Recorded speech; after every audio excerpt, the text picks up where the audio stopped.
Olá pessoal, esse é o relatório 2 de medidas e sinais senoidais em circuito RC. Eu sou Verônica e o outro componente do meu grupo é o Gabriel Mangelos. Vamos falar agora sobre os objetivos desse experimento. Utilizar um osciloscópio para visualização de formas de onda alternada, efetuar a verificação do comportamento passa-altas de um filtro RC e realizar a medida de defasagem entre tensões de um circuito RC.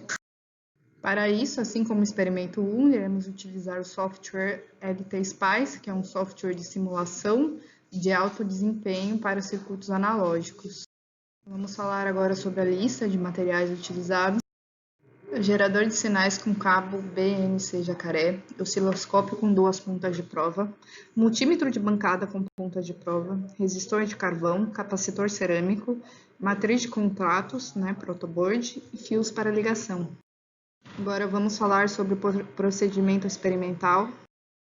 De acordo com o fabricante, segundo a classificação das cores, foi possível definir a tabela de resistência nominal do resistor R, assim como a precisão dessa medida. Então, a primeira faixa é marrom, a segunda faixa é verde, a terceira faixa é laranja e a quarta faixa é ouro. Então, a resistência nominal é 15.000 mais ou menos 750, assim conforme ilustrado na figura abaixo. Fazendo uso do medidor de impedância vetorial, foi realizada a leitura da impedância complexa para a frequência determinada nesse quadro de 400 Hz.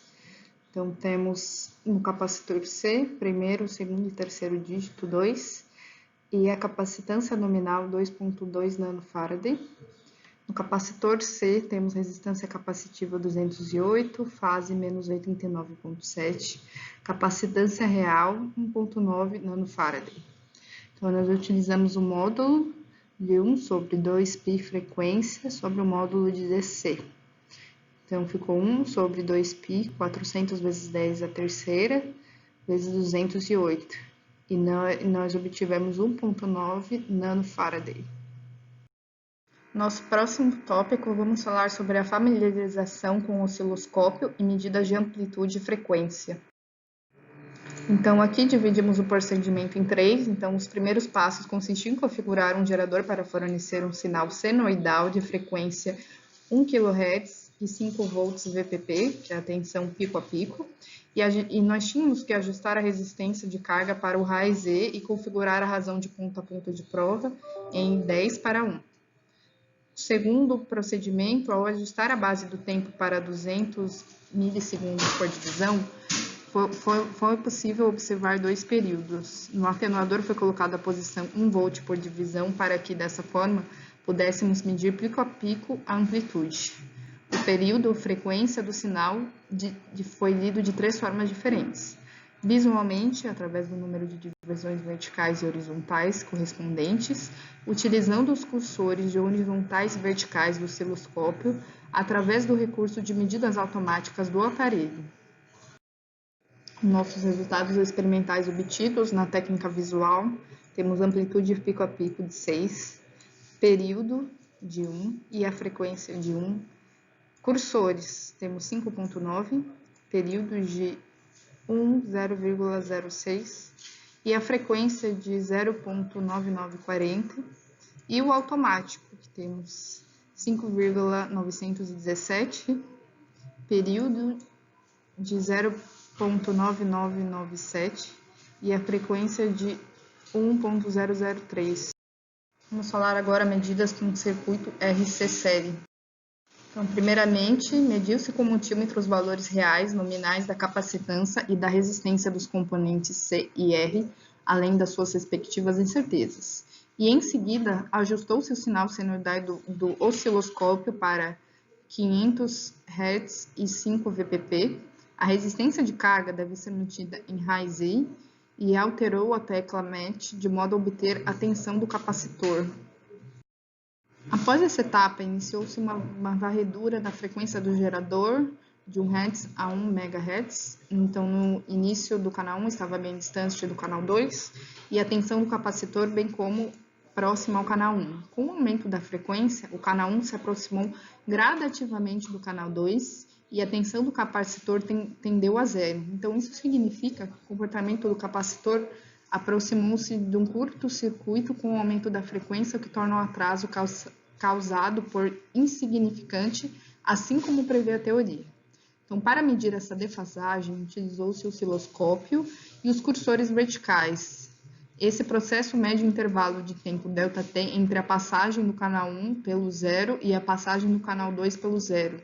Este valor é convertido em um valor de fase θ. Repetiu essa última etapa para as frequências de 1 kHz e 10 kHz. Aqui as nossas tabelas experimentais do canal 1 para 500 Hz, canal 2 para 500 Hz, 1 kHz, canal 1, 2, que é o VPP, entre 500, 1 kHz e 10 kHz, o ΔT em milissegundos e a defasagem θ e os valores que nós obtivemos nesse experimento.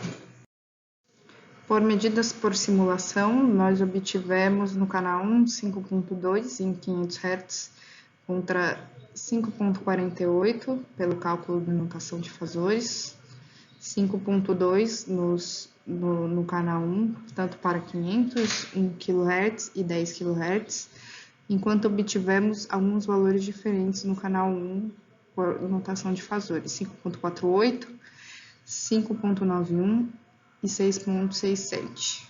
No canal 2, aqui deram todos para 500 Hz, foi 4.1, 1 kHz 4.8, 10 kHz 5.2. E no canal 2, por notação de fasores, obtivemos 0.51, 1.02 e 4.51.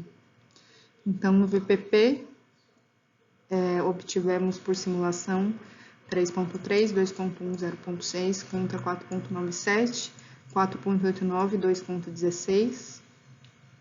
E o ΔT em milissegundos, nós obtivemos 28.8, 53.06 e 9.6 contra 23.53, 21.09 e 7.18. E o ângulo θ, 37.7, 22, 3.4 contra 84,05 graus, 78, 23 e 25,64 graus. E agora, utilizando o software LT Spice, nós simulamos o circuito com 50 Hz e 5 volts e obtivemos esse valor de VP1. Com 1 kHz e 5 volts, nós obtivemos este valor aqui que nós simulamos no LT Spice. Com 10 kHz e 5 volts, nós tivemos esse gráfico aqui, que é praticamente uma função de primeiro grau. E com 100 kHz e 5 volts, nós obtivemos praticamente uma reta, mudando completamente o nosso gráfico.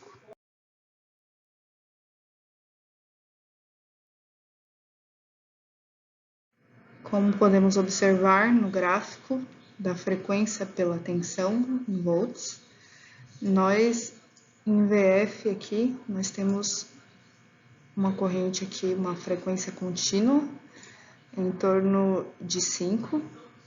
Na VR, temos um aumento exponencial. E no VC, temos um decaimento exponencial. Agora vamos realizar a análise e interpretação dos resultados. Como observado, a segunda lei de Kirchhoff não pode ser aplicada diretamente às amplitudes pico a pico nos sinais VF, VR e VC, pois devido ao capacitor há certa defasagem entre corrente e tensão, como podemos observar aqui. Temos o V, o VS e há esta certa defasagem aqui. A defasagem ocorre na diferença de tempo entre as oscilações da curva, que é dado pela presença do capacitor alterando a oscilação da corrente. E como conclusão, o capacitor deve ser primeiro carregado para liberar a corrente no circuito, assim como podemos observar a diminuição da defasagem conforme a frequência aumenta, dado o gráfico daqui do I máximo pelo tempo. Podemos observar inicialmente que a corrente está atrasada em relação à tensão do gerador, pois o capacitor é responsável por atrasar a corrente, além de impedir grandes variações da mesma. Logo, quando a frequência aumenta, o período diminui e, consequentemente, o atraso também, que é justamente esse gráfico está demonstrando aqui. Então, justamente aqui nós temos o filtro elétrico, que é o que atenua a passagem da frequência. O utilizado nesse experimento foi o passalto, em sinais de alta frequência, ele atenua os sinais de baixa frequência. E isso corrobora a nossa conclusão. Então, de Vermes temos um aumento exponencial, uma diminuição exponencial em VC, e na VF temos uma contínua tensão. E é isso, pessoal. Muito obrigada e até mais.